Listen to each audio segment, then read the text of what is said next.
नागपुर शहर में यातायात नियमों का उल्लंघन करने वाले वाहन चालकों का चालान अब डिवाइस मशीन से ही बनाने के आदेश दिए गए हैं। इसके लिए शहर पुलिस ट्रैफिक विभाग के कर्मचारियों को मशीनें भी उपलब्ध कराई गई है। इसके बावजूद अगर कोई ट्रैफिक पुलिसकर्मी खुद के मोबाइल से नंबर प्लेट की फ़ोटो निकालकर ई चालान की कार्रवाई करता हुआ पाया जाता है तो संबंधित पुलिस कर्मचारी पर जुर्माने की कार्रवाई की जाएगी। राज्य के अतिरिक्त पुलिस महासंचालक ने राज्य में सभी पुलिस मुख्यालयों को इस संबंध में एक पत्र जारी किया। नागपुर शहर में जनवरी से सितंबर माह तक करीब 3 लाख ई चालान बनाए गए हैं। इसके बाद भी अधिकांश वाहन चालक चालान का जुर्माना भरने में टाल मटोल कर रहे हैं। शहर में यातायात नियमों का उल्लंघन करने वाले वाहन चालकों पर अब केवल डिवाइस मशीन के द्वारा ही चालान किए जा सकेंगे।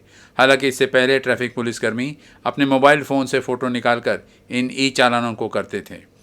इस संबंध में अब राज्य के अतिरिक्त पुलिस महासंचालक ने राज्य के सभी पुलिस मुख्यालयों को एक पत्र जारी किया है, जिसमें ई चालान को केवल डिवाइस मशीन से ही करने के आदेश जारी किए गए हैं। हालांकि अगर इसके बावजूद कोई ट्रैफिक पुलिसकर्मी अपने व्यक्तिगत मोबाइल फ़ोन से फ़ोटो निकालकर ई चालान करता हुआ पाया जाता है तो उसके खिलाफ जुर्माने की कार्रवाई की जाएगी।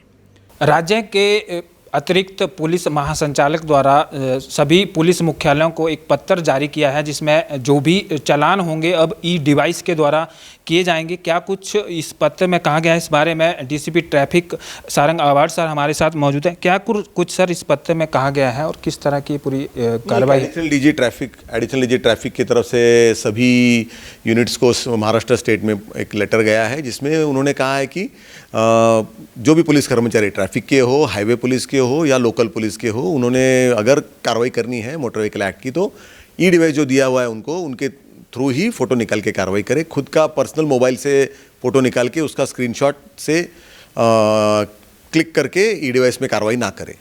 क्यों आखिरकार ऐसा क्यों किया गया? क्या इसमें कुछ कमियां थी या इस तरह का कुछ था क्या? क्यों नहीं, लेटर में ऐसा लिखा गया है कि कुछ कर्मचारी प्राइवेट मोबाइल से फ़ोटो निकालते हैं और फिर वो ई डिवाइस से उसका स्क्रीनशॉट निकाल के फिर कार्रवाई करते हैं।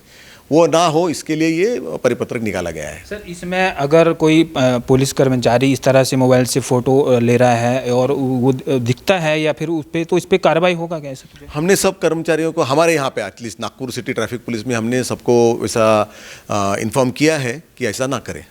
सर, कुल अगर नागपुर शहर की बात की जाए तो ये कैसे कितने ई डिवाइस हैं जो अभी तक ट्रैफिक पुलिस कर्मियों को दिए गए हैं जोन वाइज? हाँ, 250 के ऊपर होंगे नजन सबको दिए हुए।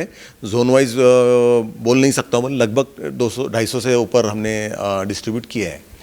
हालांकि इससे पहले भी ट्रैफिक पुलिस पर कई आक्षेप हुए हैं और महासंचालक के इस पत्र के बाद ये पूरा निश्चित हो गया है कि अब जो भी ई चालान होंगे वो इसी डिवाइस के माध्यम से होंगे, ताकि किसी तरह की जो पुलिस पे ट्रैफिक पुलिस पे खासकर जो उंगलियां उठती थी या फिर इस तरह से जो बातें सुनने में आती थी उनसे बचा जा सके। गौरतलब रहे कि नागपुर ट्रैफिक पुलिस को कुछ समय पहले ही महानगर पालिका द्वारा टोइंग वैन मुहैया करवाई गई थी और जिसके बाद उनके द्वारा की जा रही कार्रवाइयों में भी पहले ही चर्चा का विषय बनी हुई है। ऐसे में राज्य के अतिरिक्त महासंचालक के द्वारा जारी किए गए इस नए आदेश के बाद अगर शहर की सड़कों पर ट्रैफिक पुलिस और वाहन चालकों में नोक झोंक होती दिखाई देगी तो कोई आश्चर्य की बात नहीं होगी। कैमरामैन लोकेश मोहिते के साथ करण ठाकुर, यूसीएन न्यूज़।